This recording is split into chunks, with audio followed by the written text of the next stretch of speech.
ça commence. Accrochez-vous. Accrochez-vous bien. Ça commence. Depuis le 20 janvier, les États-Unis sont en train de vivre un changement massif en termes de narratif. Tout le monde parle de complot dans les deux camps, parce que je rappelle, Hello Kitty, je Kitty, je sais pas quoi là, ils étaient à fond complotistes parce qu'ils disaient qu'un milliardaire utilise son argent pour une influence politique, tu vois, ce qui est très complotiste comme idée. Mais le rapport de force a changé. Aujourd'hui, ce sont des représentants politiques qui exigent des réponses sur le 11 septembre 2001. Sur les guerres basées sur des mensonges, sur le financement du terrorisme, sur les abus de la CIA et du FBI et les noms des listes d'Epstein et de P. Diddy.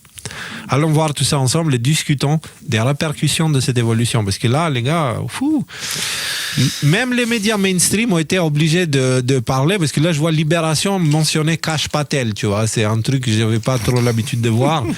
Donc, RFK Junior, Kash Patel, Tulsi Gabbard, l'inquiétant casting de Trump passe au stade oral. Ouh, les mots sont bien l'inquiétant. choisis. Et donc, allons jeter un coup d'œil à quelques extraits de ces audiences, ok? Et on va commencer avec celle-ci. On a Bernie Sanders. Avant, parce que juste pour donner un petit peu de contexte, donc voilà, 3 nominations de Trump qui passent au Sénat pour avoir leur confirmation en ce moment même là. Les 3 qui ont lieu, donc c'est RFK Junior au poste de ministre de la Santé, si on veut, Kash Patel au poste de directeur du FBI, Tulsi Gabbard au poste de directrice du renseignement national. Donc voilà. Pas rien. Non, des gros postes. C'est des postes très importants. Alors, on commence avec RFK Junior, parce que c'est le premier qui était passé. Et puis, on va voir un petit peu. Il dénonçait la corruption, et l'influence de la Big Pharma dans les institutions étatiques. Et là, il y a un moment, il y a Bernie Sanders, qui est un ancien candidat présidentiel de très gauche. J'ai l'impression qu'il est tombé très à gauche. Et tellement à gauche qu'il est tombé de l'autre côté de la Terre plate. Et du coup, pour une raison qu'on ignore, il semble être très anti-RFK et il essaye de le décrédibiliser. Il lui pose des questions qui ne sont pas très intelligentes, il lui coupe la parole. Et quand il n'arrive pas à le coincer, il lui pose la question: est-ce que vous pouvez me garantir que les États-Unis vont faire comme les autres pays? Parce que c'est la seule chose qui leur reste. C'est genre, si on change le système de santé, on ne sera pas comme les autres pays.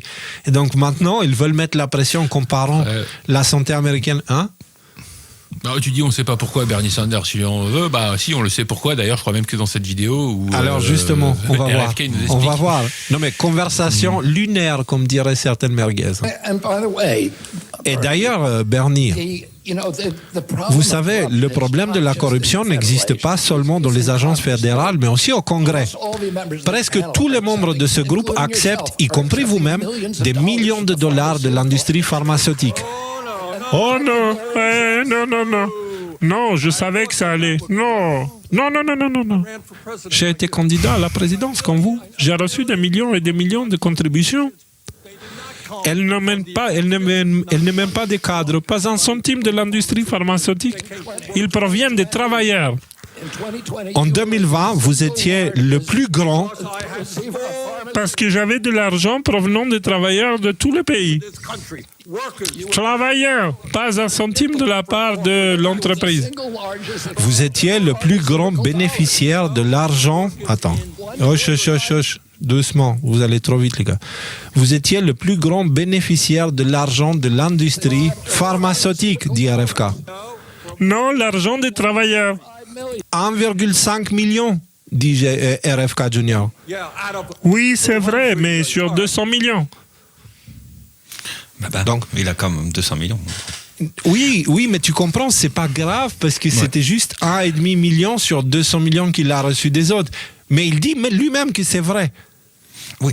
Parce que 1,5 million, excusez-moi, mais des dons comme ça, moi, j'ai jamais vu sur Tipeee chez nous, j'ai jamais vu. Si quelqu'un veut faire un don d'1,5 million, je suis chaud, on peut faire des meilleurs studios, organiser des événements, faire des concerts, faire Thierry des affiche le lien Tipeee. Voilà, tu vois. Mais c'est pas un petit don, bordel de merde. 1,5 million de la Big Pharma, quoi. Il faut apporter quand même une précision pour... Il le fait. Il a osé, Thierry. Il faut quand Bien même joué, apporter Thierry. une précision pour être tout à fait juste. Bernie Sanders, il s'est mis comme un point d'honneur de ne pas recevoir l'argent des corporations et notamment du Big Pharma. Et donc le schéma, il est un peu différent, la façon dont il recevait l'argent. C'est-à-dire que ce sont les gens qui travaillent pour les Big Pharma. Le schéma est suivant. Tu contournes, en fait, tu mandates tout un tas de personnes à lui faire des dons jusqu'à, je me rappelle plus que c'est quoi la limite supérieure, mais bref, même si c'est $3,000, tu mandates un millier de personnes de soutenir la campagne de Bernie Sanders, et voilà, et tu obtiens ton chiffre. De la même façon que Rudy Reichstadt est financé par la vente de ces bouquins qui personne ne lit, qui finissent dans dans le recyclage du traitement des invendus, tu vois. Et ils sont achetés bizarrement par des personnes qui... voilà. Enfin, je veux dire, Bernie Sanders, il était tout aussi corrompu que les autres, il avait les mêmes positions que les autres, c'est juste... voilà. Il était très très virulent, et ce qui est important de se tenir, c'est que de toute manière, c'est ultra étrange que les gens qui travaillent dans l'industrie de Big Pharma, même si ce sont des simples travailleurs, ont massivement choisi de soutenir Bernie Sanders bien plus que tous les autres candidats. Voilà. Et RFK Jr. lui balance ça. C'était le premier. Ils n'ont pas financé de la même manière Kamala Harris ou tous les autres qui se sont. Au niveau des tableaux de contribution à la campagne que j'ai vu, c'était le premier bénéficiaire, c'était quand même Bernie Sanders. Ok. Et le truc, Bernie Sanders, c'est le gentil infiltré, quoi. Tu vois, c'est le bien-pensant que faites comme je dis, pas comme je fais. Mais quand même, les gars, RFK lui a balancé dans la gueule au Sénat, mes copains, tu me saoules avec tes questions idiotes, là. Toi-même, tu touches de l'argent de la Big Pharma, juste ferme-la, quoi. Va à la salle de bain et coupe le micro, tu vois.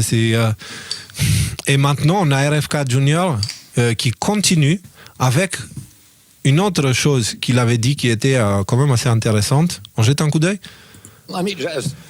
Permettez-moi de vous rassurer en vous disant que le président Trump m'a personnellement parlé de la localisation de ces 300 000 enfants qui ont disparu au cours des 4 dernières années. Je ne pense pas que quiconque ait un chiffre totalement précis, mais il s'agit de centaines de milliers, je suis d'accord. Et beaucoup d'entre eux, nous le savons, ont été victimes de trafic sexuel et d'esclavage infantile. C'est une tâche sur l'autorité morale de l'Amérique et nous devons retrouver ces enfants. Donc là déjà, c'est des sujets qu'on connaît aussi, hein. On nous a attaqué sur ça, sur la pédocriminalité, etc. Des centaines de milliers, et ça concerne que les États-Unis. Des centaines de milliers. Vous vous rendez compte ce que c'est? C'est une guerre. C'est une guerre. Il y a des centaines de milliers de personnes qui meurent dans la guerre entre la Russie et l'Ukraine. Et ça, c'est tous les ans que ça se passe. C'est la dinguerie. Ce qui est en train de ressortir, c'était certainement le truc le plus dégueulasse qu'on vit dans la société moderne. Et attention, en 2020, c'était nous qui parlions de ça. Et Alexis et quelques personnes, tu vois, et d'autres qui le parlaient bien avant et voilà, qui faisaient un super travail d'investigation sur ça. Mais maintenant, c'est le ministre de la Santé américain, hein, celui qui sera ministre de la Santé bientôt, qui parle de ça. Au congrès, devant tout le monde, audition officielle et tout ça. Ouais. Après avoir dit à un ancien candidat présidentiel, ferme-la, sale corrompu, tu vois. Ouais. Donc le temps, il a changé, les gars. Je sais pas, mais... Et entre parenthèses, je veux dire, on va revenir un peu aux sources, mais qui c'est qui nous avait averti que les crimes contre les enfants, c'est ce qui allait réunir l'ensemble de la population au-delà des clivages politiques, au-delà des préférences de sexe, de religion, de quoi que ce soit. Bon, bah voilà, c'était l'informateur particulier là qu'on a suivi il y a quelques années. Et en fait... Et d'ailleurs, on en parle, Q, que Kash Patel a été un petit peu mis sur le grill sur cette question. Ce que je veux dire, c'est qu'une preuve de plus de la pertinence de ce sujet, c'est que ça prend exactement la direction qui avait été annoncée depuis 2017-2018, quoi. Donc, voilà, le futur. Moi, tu sais ce que je me pose comme question ?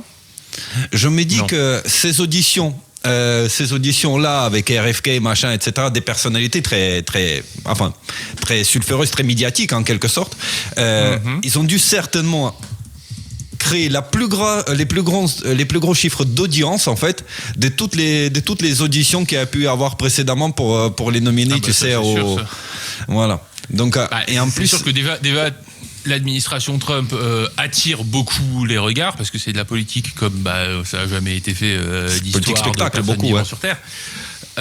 Aussi, il faut bien se souvenir d'un truc, c'est que Trump avait possibilité de faire ses nominations sans passer par ses auditions, en fait. Donc apparemment, il y a une disposition, il aurait pu mettre le Sénat en vacances pendant un certain temps et puis en fait passer ces choses-là. Donc déjà, il y a un côté légitime, c'est-à-dire que s'il il avait fait ça, on l'aurait traité de dictateur et compagnie, etc. Mais je pense qu'il y a une vraie volonté d'attirer le regard de la population sur tous ces sujets-là. Et là, effectivement, que Libération, journal français à l'autre côté de l'océan, nous parle de je veux dire, on connaît les ministres, moi je connais même pas les ministres qui sont en France. Déjà ils changent tous les 15 jours, on sait pas qui c'est et tout ça. On connaît le ministre de la Santé maintenant des États-Unis, on connaît le directeur du renseignement, le patron du FBI. Ce sont devenus des personnalités qui ont un impact planétaire. Donc il y a vraiment, je pense, on est retourné dans cette... Justement, Rudy, il faut garder en tête qu'il est écrit que vers cette période-là, les gens vont glorifier la bête et ils vont dire qui est comme la bête. Et alors qu'il a reçu un coup mortel, donc quelque part, on pourrait dire que maintenant, le fait de ne plus s'intéresser à nos politiciens, nous, et de regarder du côté des États-Unis, parce que c'est plus important et pertinent que la politique ici, qui n'a plus aucun sens, c'est un cirque, tu vois. D'une certaine façon, on est en train de regarder la bête, si tu veux. Après, c'est pour ça que moi, je la glorifie pas. Je précise, elle est là, mais c'est pas mon idole, c'est pas mon truc, tu vois. Il s'agit pas de la glorifier, on en a parlé, on en parle pratiquement à toutes les émissions de ça. D'ailleurs, si c'est la bête qui est supposée dévorer la prostituée... C'est de la même façon que... Regarde, l'histoire du Christ, elle est très simple. Hein. À l'époque du Christ, il y avait les représentants religieux, l'église de l'époque, la prostituée de l'époque, parce qu'elle était déjà prostituée. Le Christ traitait les religieux de l'époque de prostituées. Donc, si tu veux, il y a les prostituées de l'époque, donc l'institution religieuse ou l'église de l'époque, entre guillemets, église. Et tu avais la Rome. Rome, c'était les pouvoirs étatiques, tu vois, les égrégores étatiques, les trucs comme ça. Pouvoir de l'armée, et tu avais le Christ, c'était les trois. Qui a jugé les pharisiens et les zélotes et tout ça après la crucifixion du Christ? Rome. Les Romains.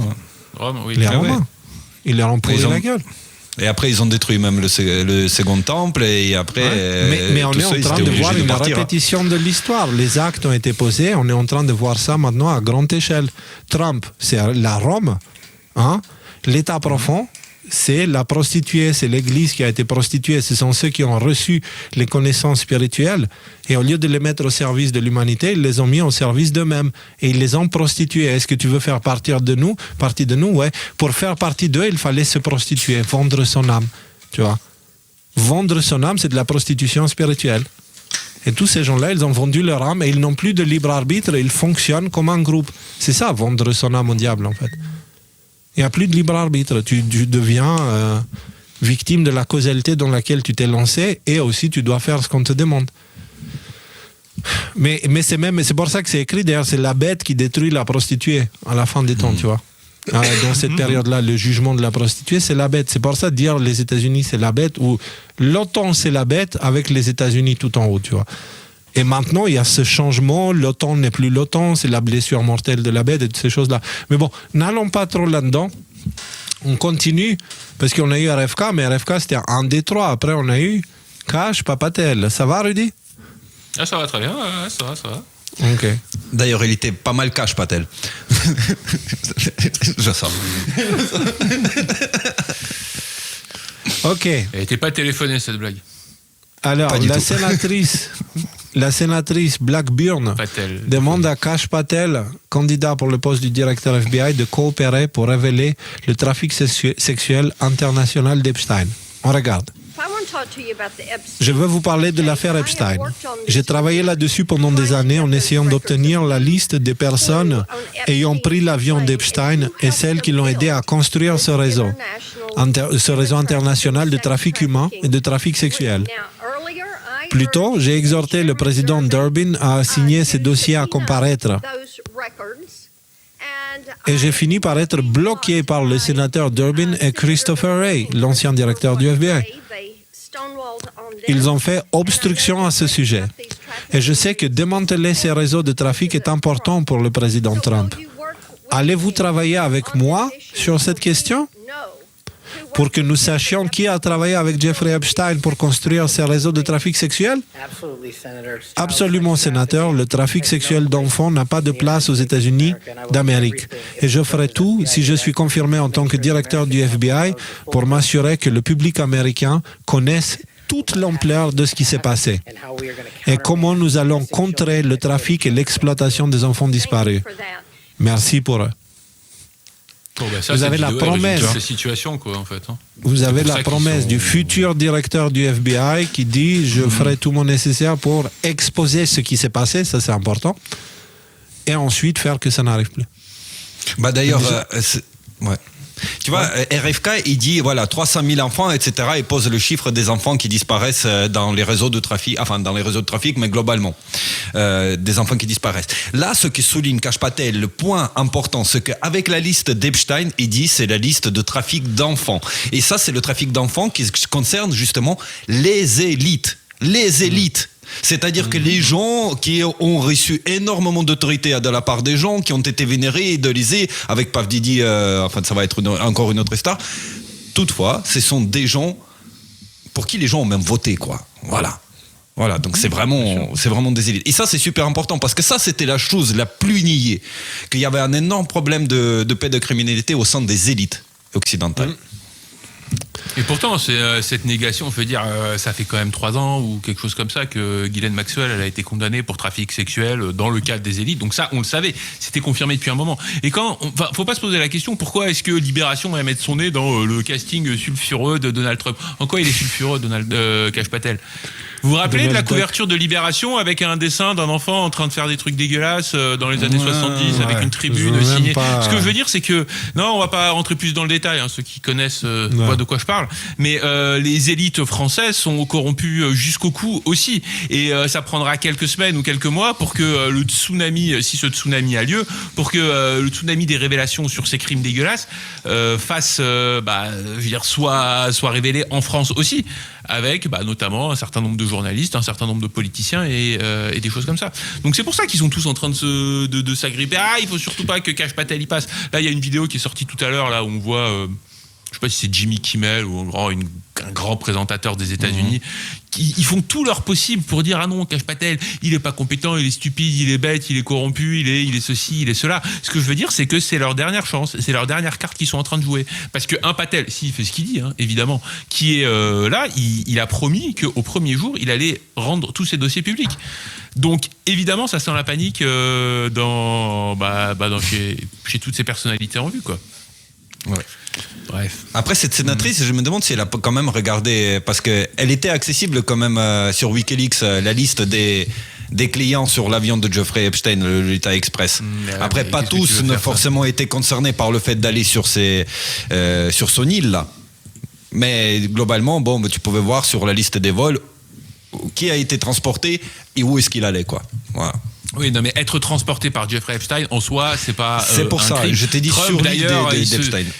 Ouais, mais même sur l'île, ce que je veux dire, c'est que là, il y a. Enfin, c'est pas des complotistes sur Twitter. Là, ce sont des gens qui vont prendre des décisions qui auront un véritable impact sur la vie des gens. Et donc, s'il y a des gens qui doivent finir derrière les barreaux, il faut qu'ils méritent de finir derrière les barreaux. Et derrière, il y a un processus policier, un processus d'enquête, un processus judiciaire. Il faut qu'il y ait des juges qui statuent là-dessus. Donc, oui, l'information était disponible, mais à son niveau à elle, il faut que ça passe par les canaux officiels. Parce que qu'est-ce qu'elle va faire? Elle, sénatrice, elle a vu Wikileaks, donc des documents qui sont sortis, donc avec tout le respect que pour le travail de Julian Assange, qui sont sortis de manière étrange sur des serveurs qui sont contrôlés par personne. Est-ce que ces documents sont tous officiels? Est-ce qu'ils sont tous authentiques? On n'en sait rien. Elle est obligée de passer par ce processus carré, elle. Ils sont obligés parce que sinon, aux yeux du public, ils sont en train de faire la même chose que ce qu'ils dénoncent. Et c'est ce que Trump a dit tout le temps, c'est ce que Q a dit tout le temps.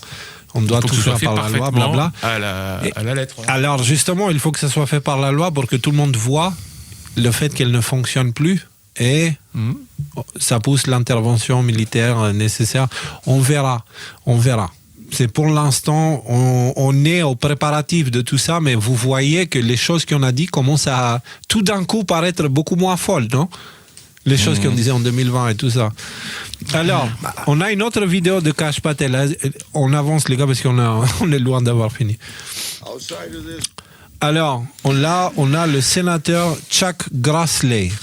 Grassley. Voilà. En dehors de ce comité, et certaines personnes de ce comité vous ont accusé de promouvoir le mouvement QAnon. Mes collègues ont déjà posé des questions à votre futur patron, M. Bondi, de nombreuses questions à ce sujet. Je pense qu'il est facile de voir ces attaques pour ce qu'elles sont, culpabilité par association. Êtes-vous un adepte ou un promoteur de QAnon? Non, sénateur. En fait, j'ai publiquement, y compris dans les interviews fournies à ce comité, rejeté catégoriquement les théories du complot sans fondement de QAnon ou toute autre théorie du complot sans fondement. Elles doivent être abordées de front avec la vérité et je continuerai à le faire. Et je continuerai toujours à soutenir les Américains qui soutiennent les forces de l'ordre, notre armée et qui veulent une frontière sécurisée. Je peux la prendre, celle-là? Ouais, parce que c'est magique ce qui vient d'être fait. Alors déjà, j'attire votre attention sur un drop. Si quelqu'un de vous peut le chercher pendant que je suis en train de parler, qui nous dit, il y a pas Q, il y a Q, il y a les Anon et QAnon, c'est une invention. Comme on l'a dénoncé. Tu l'avais mis dans le groupe ou pas? Celui-là, je l'avais pas mis dans le groupe, celui-là. Comme ça a été dénoncé tant et plus dans cette émission et dans d'autres émissions d'ailleurs. Et là, donc Chuck Grassley, donc Q nous dit de lui faire confiance. Il pose pas la question est-ce que vous soutenez Q et tout ça. Elle est formulée d'une manière à ce que la réponse que Kash Patel a donné, soit sans ambiguïté. Ah non, il soutient pas QAnon, ce sont des bêtises. Alors du coup, qu'est-ce qu'on fait? Ça veut dire que tous les trucs qu'on a... Est-ce qu'il est en train de mentir? Est-ce que ça veut dire que tous les trucs auxquels on a cru sont des bêtises? Non, il y a ce drop-là, 17 octobre 2021, qui dit il y a Q, il y a des Anon, il n'y a pas de QAnon. Donc là, en fait, avec cette question-là, Chuck Grassley, il te désamorce complètement ce truc-là, parce qu'il est extrêmement clair dans sa condamnation de QAnon. Et pourtant, non mais attends, parce que ça va même plus loin. Regarde, si on prend le reste du post du Q, il dit l'appellation QAnon par les médias est une méthode délibérée pour combattre / attacher Q aux commentaires ou aux théories ou aux suggestions ou aux déclarations formulées par les anonymes. Que se passe-t-il lorsque vous ne pouvez pas attaquer l'information, la source primaire, donc Q, vous créez ce genre de tiroir. Est-ce que vous attaquez est typifié en faisant appel à d'autres personnes? Et on a parlé de Framework Disarm. Avec Framework Disarm, on explique exactement ça. Et il te dit juste en dessous, pas tous les annonces sont authentiques. On a parlé aussi de tous ces gens qui émettaient n'importe quelle théorie à la con. Raison pour laquelle je me suis fâché avec beaucoup de médias alternatifs, parce que je leur ai dit, les gars, sans déconner, arrêtez les conneries, quoi. C'est sérieux, là. 100% des attaques qu'on a subies, c'était pour des choses que nous, on n'avait pas dit. Allez, 99,9% parce qu'il y a cette histoire du 20 janvier en 2021, tu vois. Ouais. Mais vous vous rendez compte comment il a retourné tout le reste? Moi, je me rappelle les journalistes qui étaient là, ils me posaient les questions de sujets abordés par d'autres médias alternatifs parce que j'en ai marre de me prendre la tête. Si vous voulez continuer à les regarder, faites-le. Mais ils ne me posaient pas la question sur des choses que moi, j'avais dit. Ah, il me posait les théories complotistes de Magali Robin ou de l'autre, là, tu vois. Mais rends-toi compte quand même ce qu'il vient de faire. Là, il est en train de prendre QAnon. Non, mais juste que tout le monde comprenne aussi qu'est-ce qu'on a subi, nous, avec nos émissions. Et Alexis aussi, il a subi la même chose parce qu'il se faisait attaquer sur des théories qu'il n'a jamais émises. Mais parce qu'il y avait des connards qui s'identifiaient au truc QAnon, excusez-moi, mais je n'ai pas d'autres termes, et ils sont entrés dans le tiroir QAnon avec leurs théories débiles les unes plus que les autres, tu vois. Et donc, du coup, ce tiroir, c'est devenu un gros n'importe quoi qui a été utilisé pour nous attaquer après nous avoir mis comme la tête de QAnon. Alors qu'on disait que QAnon n'existe pas. Tu vois ce que je veux dire? Et donc, tous ceux qui nous ont accusés, qui nous ont pointé du doigt, j'espère que vous avez compris maintenant. Je vous pardonne, mais juste réveillez-vous parce que vous êtes en train de vous mettre dans la merde maintenant. La vérité va sortir et vous allez passer pour des cons aussi. Mais là, il a pris le tiroir QAnon et il a retourné dans la gueule du Congrès quand même. Et ça, franchement, on peut prendre 2 minutes pour applaudir la maestria du machin quand même. Quoi. Je peux? Vas-y, vous vous rappelez du drop de Q Watch the Water? 765. Bah, Trump, il a publié il y a 2 jours, je crois, une image avec Watch the Water, Donald Trump. On en est Juste pour dire. Hein. Et il en a fait plein, il y en a des milliers de clins d'œil. Ce que je veux dire, c'est qu'aujourd'hui, il est évident que pour qui a un tout petit peu de sens critique, que les clins d'œil de Trump au mouvement Q sont très nombreux. Et donc, en fait, il valide le mouvement Q. Mais il se sert de QAnon pour pouvoir dire, parce que tous ces gens-là, qu'est-ce qu'ils ont dit? Il a dit que, il a complètement dénoncé QAnon au Congrès. Il s'est servi de ça. On l'a fait aussi en 2021, en fin 2021, on a dit que QAnon n'existe pas. Revanche, tu vois. Ouais, mais lui, il a fait ça devant le Congrès pour devenir directeur du FBI, alors qu'il a clairement, Kash Patel, c'est un des éléments du plan Q à un niveau ou à un autre, il est impliqué. Et c'est Chuck Grassley qui lui pose la question. Lui, il a un rôle très actif dans le plan Q. Et c'est Grassley, dont on nous dit qu'il faut lui faire confiance, qui pose la question avec ce phrasé-là, cette phraséologie, ce vocabulaire extrêmement précis, qui est le tapis rouge pour que Kash Patel puisse dire « Ah mais non, mais tout ça c'est des bêtises, je condamne fermement et tout ça ». Donc, je sais pas, moi j'ai savouré la petite phrase, quoi. Kash Patel, très bien. Il y a des petits, les éléments. En parlant des éléments de langage, il a parlé. Je ne soutiens aucune théorie de complot sans fondement. Il le répète 2 fois. Donc il y a fondement. Sans théorie du complot. Voilà. On a Thierry qui nous demande il y a 15 minutes, prends ton stylo s'il te plaît et mets-le soit là où je pense, soit jette-le loin. Mais je peux pas le mettre là où tu penses parce que tu es trop loin. Voilà. Ok, faites-le loin. Alors, peut-être que tu vas jette-le loin, s'il te plaît, parce que depuis le début, c'est pire que ma cuillère. Il n'y a que moi qui a le droit de faire ce genre de choses, ok? C'est clair. Voilà. Vous savez qu'il fallait pas utiliser une cuillère en métal dans le miel, ou on te l'a déjà dit? Non, vaut mieux éviter. Alors, les amis, pour moi, celle qui a vraiment fait le travail le plus impressionnant, c'était Tulsi Gabbard, qui est mais qui est la future responsable des services de renseignement américains, ancienne militaire, démocrate. Tu as pas mis la spéciale de Kash Patel, puisqu'on était encore sur lui, sur à les la toute 37 fin. théories du complot. À la toute fin. À la toute fin. Ok, d'accord. Alors, on finit sur ça, on finit en beauté, quoi. Oui, alors, bien, ouais. on va jeter un coup d'œil sur ce qu'il a dit, celle qui est proposée par Trump pour prendre le contrôle des services de renseignement américains. Quand même, hein? Alors, on commence déjà avec ce qu'elle dit à propos du fait que les États-Unis font des choses et les responsables ne subissent jamais les conséquences, mais écoutez bien de quoi elle parle. C'est hallucinant. L'exemple le plus évident de l'un de ces échecs est notre invasion de l'Irak, basée sur une fabrication totale ou un échec complet du renseignement. Cette décision désastreuse a conduit à la mort de dizaines de milliers de soldats américains, de millions de personnes au Moyen-Orient, à une migration massive, à la déstabilisation de la sécurité et celle de nos alliés européens, à la montée de l'ISIS et au renforcement d'Al-Qaïda et d'autres groupes djihadistes islamistes et au renforcement de l'Iran. Donc, vous avez ici la future directrice du renseignement américain qui avoue que les guerres américaines qui ont été faites au Moyen-Orient, elles ont été faites basées sur des mensonges, notamment l'Irak, et qu'il y a eu des conséquences désastreuses qu'elle a nommées, l'instabilité dans la zone, l'instabilité en Europe, l'immigration, la prise de pouvoir d'Al-Qaïda, des millions de morts. Voilà, tout simplement. Et écoutons la suite. Encore une fois, c'est pas reptilien.fr ou complotiste.com qui dit ça. C'est la future directrice du renseignement américain. Dites-moi si ça avance. Allez, on écoute. Voici juste quelques autres exemples. Le peuple américain a élu Donald Trump comme leur président non pas une fois, mais 2. Et pourtant, le FBI et les agences de renseignement étaient politisées par ses opposants pour saper sa présidence et le dépeindre faussement comme une marionnette de Poutine. Obamagate. Et aussi le fait qu'il a gagné la 2e élection et qu'ils lui ont retiré. Le premier titre de la FISA a été utilisé illégalement pour obtenir un mandat pour espionner le conseiller de la campagne de Trump, Carter Page, en utilisant un faux dossier financé par la campagne Clinton comme soi-disant preuve. Juste pause là-dessus, parce que ça c'est quand même un sujet qui est peu connu. Sauf si vous avez regardé les décodeurs ou Alexis dans une certaine mesure. Je sais pas comment il l'a couvert celui-là.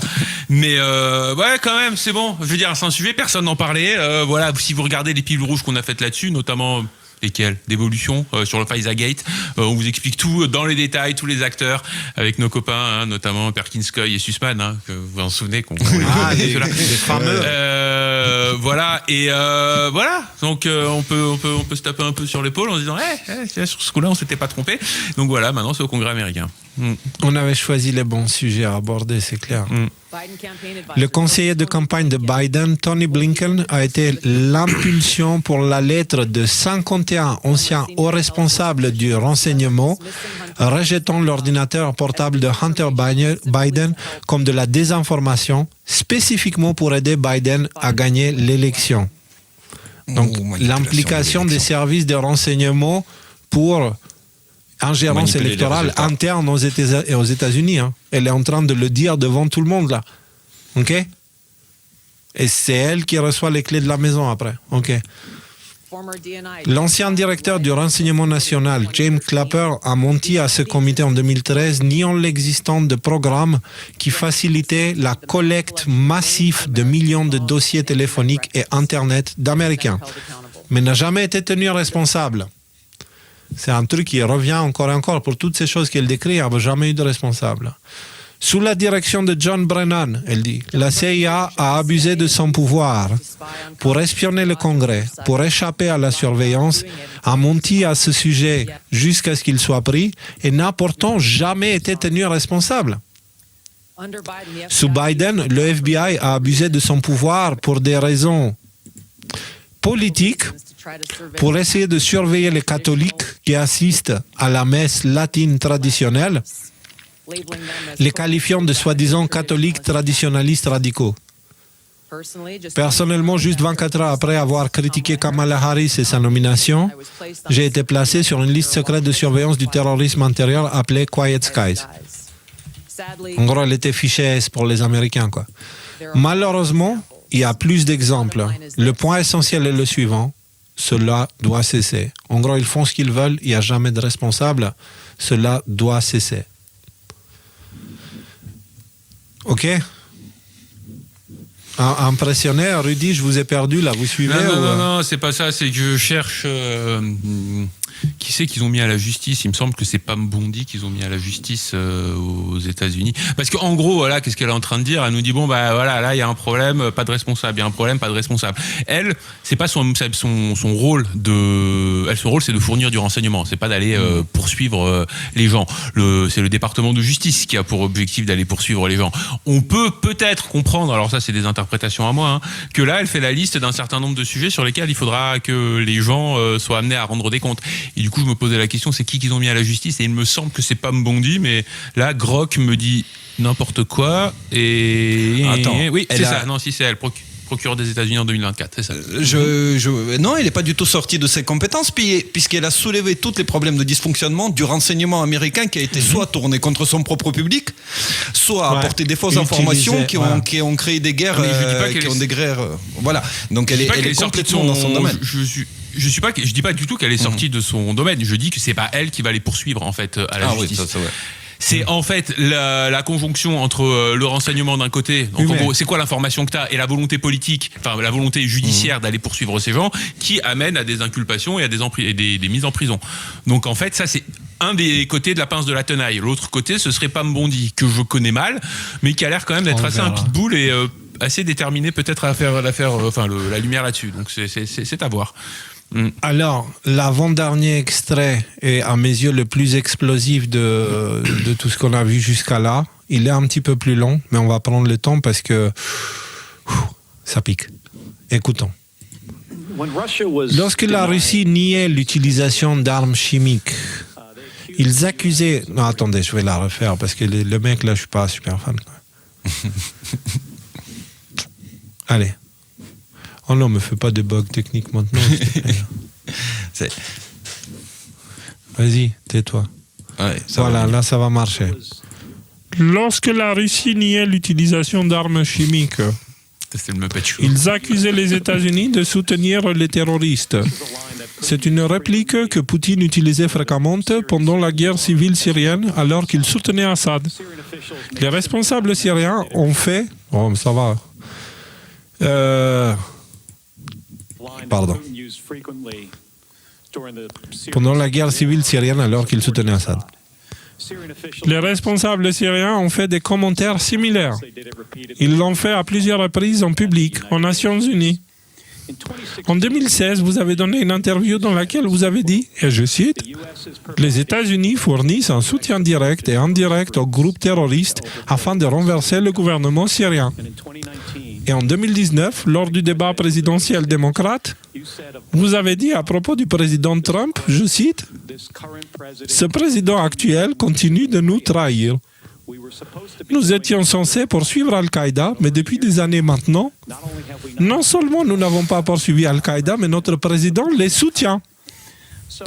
Je suis donc intéressé d'entendre quel était votre objectif en disant ces choses et avez-vous envisagé, avant de les dire, les motivations de l'Iran et de la Russie, quelles pourraient être leurs motivations avant de faire ces déclarations?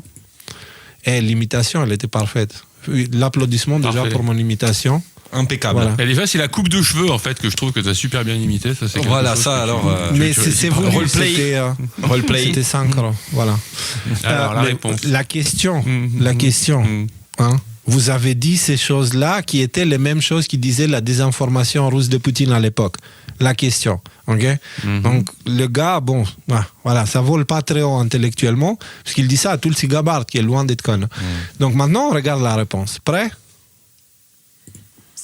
Sénateur, en tant que quelqu'un qui s'est engagé dans l'armée spécifiquement à cause de l'attaque terroriste d'Al-Qaïda le 11 septembre, et en m'engageant moi-même et ma vie à faire ce que je pouvais pour vaincre ces terroristes, c'était choquant et une trahison pour moi et chaque personne qui a été tuée le 11 septembre, leur famille et mes frères et sœurs en uniforme, quand en tant que membre du Congrès, j'ai pris connaissance des doubles programmes du président Obama qu'il avait initiés pour renverser le régime de la Syrie et être prêt à travers le programme Timber Sycamore de la CIA, qui a maintenant été rendu public, de travailler avec et d'armer et d'équiper Al-Qaïda dans un effort pour renverser ce régime.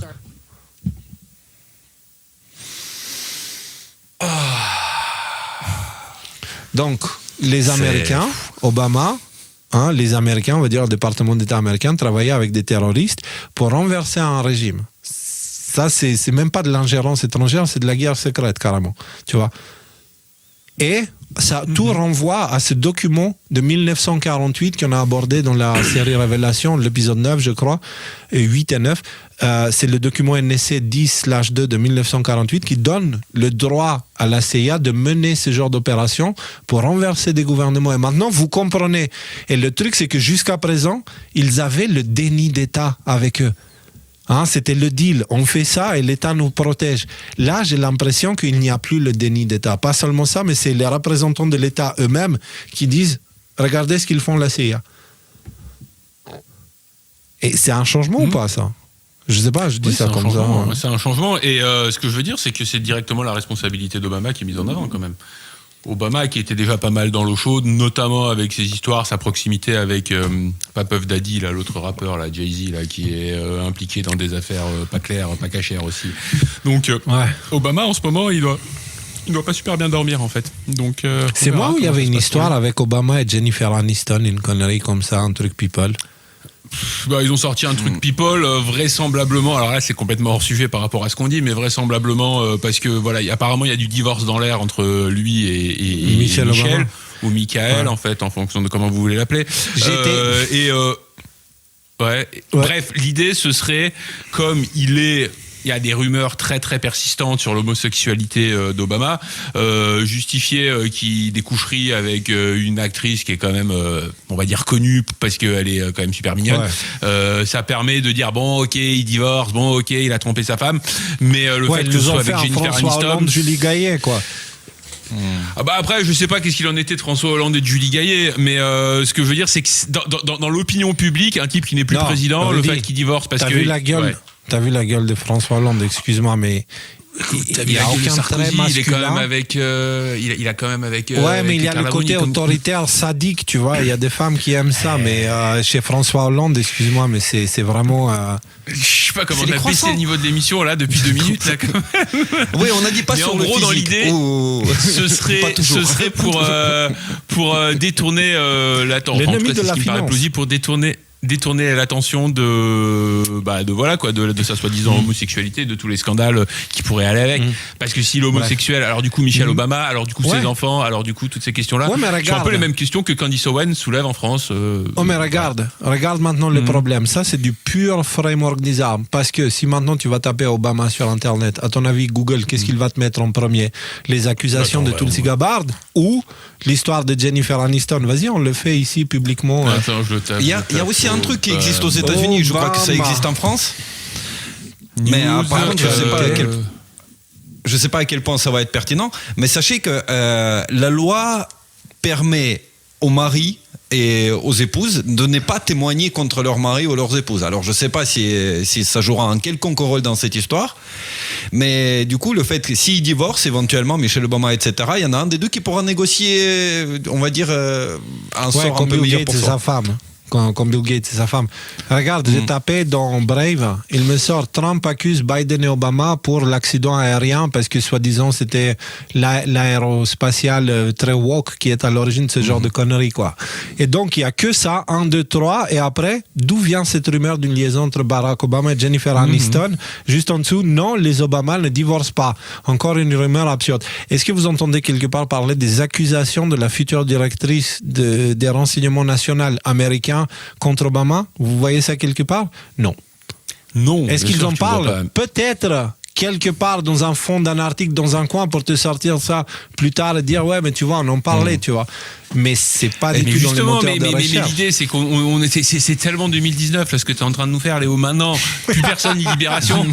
Maintenant, plus personne ni Libération. T'as Elon Musk qui va retweeter Tulsi Gabbard, ou je sais pas ce qu'il va retweeter demain matin quand il va se lever en buvant son café. Et t'as 200 millions de personnes qui vont en parler de ça. Donc, ce que je veux dire, c'est que ouais, les médias n'en parlent pas, ouais, Google n'en parle pas, mais le système informationnel a tellement changé qu'en fait, tout le monde s'en fout maintenant. Bref, c'est pas faux. C'est pas faux. C'est vrai. On revient, j'ai pas fini la vidéo, on est à moitié.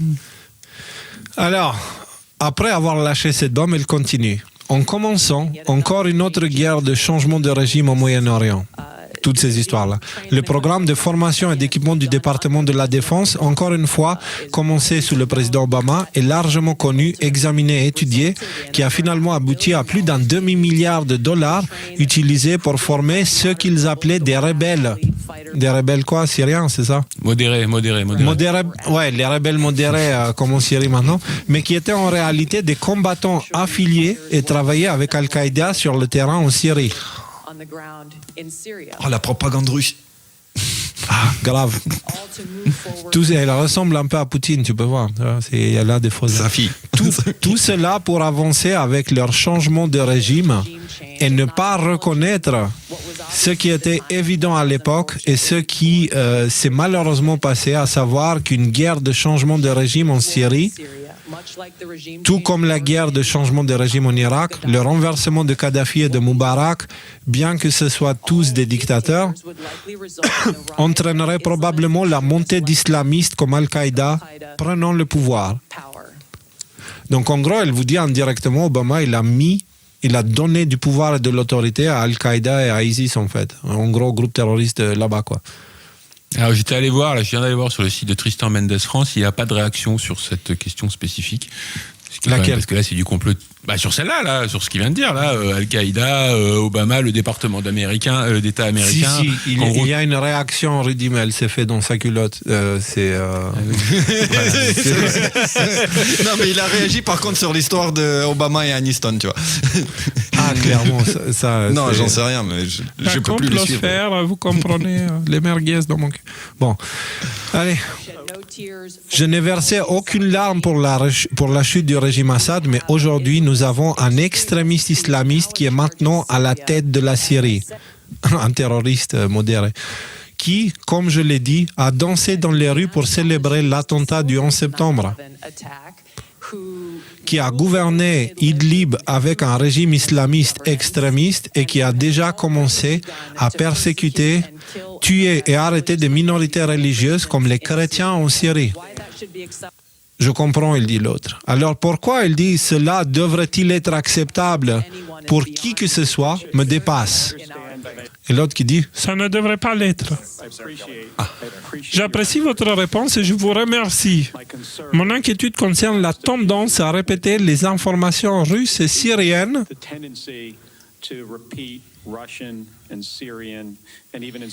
et même dans certains cas, je pense que nous abandonnerons. Attends, doucement. Et même dans certains cas, je pense que nous aborderons en session fermée les informations iraniennes et à ignorer ce qui vient de notre communauté de renseignement. En gros, pourquoi vous écoutez les Russes et les Syriens et pas pourquoi vous écoutez pas la CIA et le FBI, quoi. Parce qu'ils ont raconté n'importe quoi. Je veux dire, on va te l'expliquer. Sénateur, chaque Américain mérite de savoir que des personnes de notre propre gouvernement apportaient un soutien à notre ennemi juré, Al-Qaïda. Cela ne devrait être acceptable par personne. Et ferme-la, elle l'a dit en gros là, elle vient de lui renvoyer une batte de baseball dans les dents. Je peux faire une petite digression de 2 minutes là, parce que du coup, mais là on est parti en mode freestyle, on n'est plus dans le temps depuis un moment, mais les gars, c'est juste hallucinant. Vous vous rendez compte de l'importance de ce live par rapport à tout ce qu'on a dit jusqu'à là? Non, mais c'est très clair. Du coup, vous savez que maintenant, quand on est bloqué par quelqu'un, on peut quand même voir ce qu'il écrit, ce qui est une nouvelle feature depuis pas très longtemps sur Twitter. Donc moi, avant, j'étais bloqué sur Tristan. Du coup, ça me manquait. C'était quand même, avec le café, c'est sympa. Donc les sujets qu'il aborde, Alain Soral, Brigitte Macron, il nous fait quand même 2 tweets là ces derniers jours sur Grimaud et la révélation des pyramides quand même. Donc il y a des vidéos, je les ai pas vues les vidéos encore. Alain Soral. Encore, il est sur 2013. Et le truc, c'est que là, il reprend Nicolas Dupont-Aignan en disant j'ajoute que la composphère est toujours prompte à voir la CIA comme l'arme du deep state, sauf quand elle émet un avis qu'il croit aller dans leur sens. Sauf que débile, je veux dire, la CIA a changé de patron, ça fait 4 jours, quoi. Enfin, je veux dire, tu peux arriver à intégrer le fait que peut-être que si la CIA a changé de patron, ça fait 4 jours, quand ils disent, alors vous l'avez peut-être raté ça, mais que effectivement, et très probablement le virus du Covid venait de Wuhan, c'est peut-être dû justement au changement de direction qu'il y a eu dans la CIA. Mais ça, bon, il a compris parce qu'il est pas aussi bête qu'il en a l'air. Mais il fait semblant de l'ignorer, ça. Et donc voilà. Et tous les sujets super importants comme ça, silence radio. Benjamin Grimaud, la révélation des pyramides, quoi. Attention, mais il parle quand même de QAnon. Attention. Rarement vu une telle excitation de la conspifère.fr. Ils sont comme des fois à attendre les révélations de Cadence Owens, tu vois. Donc, voilà, c'est pour ça que c'est une histoire qui m'intéresse pas, ça sent, je sais pas, ça sent pas bon. Et il parle de ça, en fait, genre, waouh, Cadence Owens, il y a tout ça qu'on vient d'aborder qui vient de se passer. Non, en fait, c'est Cadence Owens, c'est ce qu'elle dit sur Macron qui est important. Les gars, ils se sont déconnés, réveillons-nous. Et de l'autre côté, il insiste avec l'IA. Et là, qu'est-ce qui attaque d'autres? Un compte que nous, on a dénoncé pour être un compte pas crédible, mal intentionné, soit consciemment, soit inconsciemment, mais en tout cas très mal intentionné, qui propage que de la désinformation, qui est le compte 99% Youth, qui est, selon Mendes, c'est le compte de Poisson Athlon aka Zoé Sagan. Et il disait qu'il va avoir Internet coupé entre le 20 et 30 janvier. Bon, il n'a pas coupé. Vous voyez, ça, c'est les QAnon, etc. Après, ils prennent ces conneries-là, mais est-ce que vous les voyez aborder les sujets qu'on aborde? Nine. Tristan, moi, j'aimerais bien tu lui me demander manques, son avis, tes moi, je suis analyses sur bloqué, nos Tristan. propos me manquent là. Rudy Reichstadt, je ne le supporte pas, même pour la blague, je peux pas ce mec-là, mais Merguez, je sais pas pourquoi, j'ai une affection pour lui parce que il nous connaît personnellement, tu vois. C'est une relation affective un petit peu, quoi, tu vois. On devrait un jour se Tristan. retrouver. Parle un peu des sujets qu'on aborde. Parle un peu des sujets qu'on aborde, parce qu'on se sent un peu seul en tant que complosphère par ici, là, les QAnon français, tout ça. Boire un café ensemble, manger un pain au chocolat, on ferme chocolatine. Entre parenthèses, oui, la CIA a reconnu que le Covid venait très probablement de Wuhan, donc du laboratoire de Wuhan. Et deuxième chose aussi, depuis que Radcliffe est patron de la CIA, le patron des renseignements russes, Nareshkin, il a dit « Oui, on travaille sur une rencontre entre les chefs de renseignement ». Est-ce que vous comprenez à quoi ça mène? C'est-à-dire que c'est certes, c'est par rapport à la guerre en Ukraine. Voilà, il y a les biolabs, etc. Mais c'est surtout toutes les informations dont dispose la Russie, également, et les services de renseignement russes, sur l'époque Obama, et sur tout ce qui se fait, sur tout ce qu'ils savent sur les administrations corrompues américaines par la suite, parce qu'ils en ont des dossiers. C'est juste que la Russie, vu que ça a été l'état voyou du monde à cause justement des Américains, s'ils sortent de ces chapitres-là, maintenant ces informations pourraient être utilisées contre ces gens-là. Et si jamais vous voulez comprendre plus en profondeur toutes ces choses-là, on a parlé déjà au début du live, mais on a parlé aussi dans les épisodes 8 et 9 de la série Révélation, où on explique comment la CIA a reçu l'autorité l'autorité et le soutien du département d'État américain dans des missions secrètes pour pousser l'humanité à devenir pro-américain, pro-US. Et c'est ancré dans leurs lois. Okay? La CIA œuvre en secret, l'État les couvre sous déni plausible. Avec des services de fact-checking et tout ça pour maintenir le contrôle du narratif. Et aujourd'hui, on voit l'effondrement total du narratif des services de renseignement, ce qui fait que leur mission, elle ne fonctionne plus, tu vois. Il y a une seule mission qui fonctionne pour eux actuellement. Ils ont une seule mission. Et cette mission-là, je la connais, tu vois. Et c'est juste, j'ai pas envie d'en parler. On en parle, c'est le sujet de toutes les émissions qu'on fait. Et il y a un message qu'on donne, et il y a un message discret, pas forcément caché, mais discret, dans les sujets qu'on aborde. Et pour vous donner un indice, c'est un rapport avec l'autorité. Qu'allez-vous faire avec votre autorité? Donc il y a une mission menée par l'OTAN actuellement, tu vois, secrète. Voilà. Et sur celui-là, ils n'ont pas besoin du narratif. Tu vois, c'est pour ça. C'est pour ça que c'est la seule mission qui fonctionne. Pour celui-là, ils n'ont pas besoin d'un narratif. Tu vois. Alors, on va finir cette série de vidéos avec une perle, qu'on voit quand même. Il fallait le sortir, celui-là. Qu'on voit, on est toujours au Sénat, Congrès américain et tout ça, quoi, avec des représentants politiques, et c'est le futur directeur du FBI qui reçoit cette question d'un sénateur. Si vous ne dérangez pas... Oui. Non, parce que juste ça, c'est une belle conclusion pour toute l'affaire de Kash Patel. Il y a un sujet sur lequel aussi j'attends, Kash, dans lequel on n'a pas du tout parlé, ni là ou quoi que ce soit. Mais le FBI, ça fait au moins 2 ou 3 ans qu'ils sont aussi assis sur les dossiers de Seth Rich, sur l'assassinat de Seth Rich, qui est la porte d'entrée à toute l'affaire de Julian Assange et Pizzagate et compagnie, quoi. Pizzagate et tout ça. Et c'est le FBI qui les a. Et je pense je pense que même si on n'en parle pas trop, en tout cas, là, c'est un des trucs sur lequel moi je l'attends au tournant, Kash Patel. En fait, je me demande qu'est-ce qu'il va faire là-dessus. On ne doit plus rien annoncer, là. On a juste à suivre l'actualité, à commenter l'actualité, et vous allez voir tous les morceaux du puzzle qu'on vous a donné jusqu'à là depuis 2020. Maintenant, on va commencer à les placer les uns à côté des autres. Comme on fait avec la série Révélation, on va faire la même chose avec l'actualité. On ne doit rien faire. Juste prendre quelques vidéos de ce qui s'est passé aux États-Unis, faire l'analyse, et en fait, ça va être l'année, on vous l'avait dit, tu vois, c'est ce qu'on a dit au début janvier, tu vois. Donc, allez, on continue avec cet extrait où c'est Kash Patel qui est en train de s'exprimer. Si vous ne dérangez pas certaines personnes, c'est que vous ne faites pas bien votre travail. Mon collègue et ami, le sénateur Durbin, vous a traité de théoricien du complot. Vous vous souvenez de ça? Oui, sénateur. Vous avez joué un rôle clé en révélant que la collusion électorale Trump-Russie était un canular, n'est-ce pas? Oui, monsieur, j'étais un enquêteur principal.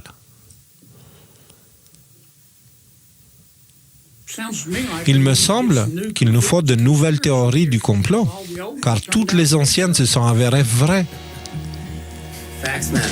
Les faits comptent, sénateur. Oui, je veux dire, les théoriciens du complot mènent quelque chose comme 37-0.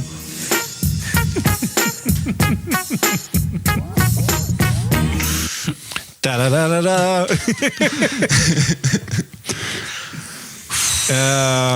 Et les amis, ce n'est pas une blague dans la section les mémés contre-attaque ou quoi que ce soit.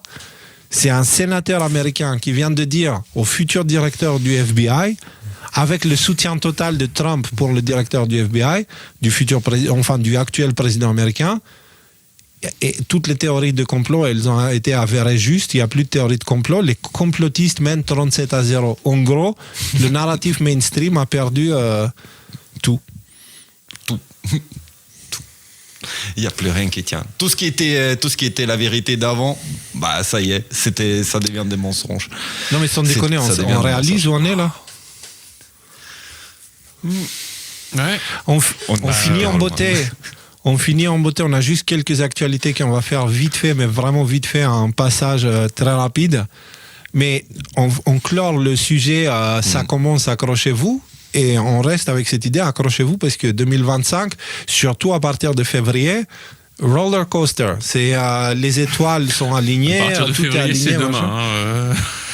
On va pas faire d'annonce, on va juste regarder l'actualité. Non, mais les énergies dans les cieux en ce moment, elles sont bénéfiques pour la lumière. Okay? C'est-à-dire la lumière s'allume. Il faut comprendre ce que ça veut dire ça, parce qu'il y a beaucoup de monde qui s'imagine des licornes qui vont voler dans le ciel avec des paix qui explosent des arcs-en-ciel et je sais pas quoi, tu vois. Non. Attends, je vais faire un bon prédicateur. Vas-y. Alors le Mars et les rétrogrades, etc. Mais c'est un peu comme un arc. Vous savez, quand vous bandez un arc, vous le tirez vers l'arrière comme ça avant d'être relâché. Voilà. Pourquoi j'ai l'impression qu'il se fout de ma gueule? Non, pas du tout. L'impression, il se fout pas du tout de ta gueule, ça c'est certain. Non, arrête la de secte est en train de c'est pas partir. vrai. La secte est en train de partir en couille, là, les gars. Le jour où les sujets se foutent de la gueule du gourou, là, j'ai raté ma vocation. Je vais aller faire de la couture, moi. J'arrête tout. Hein.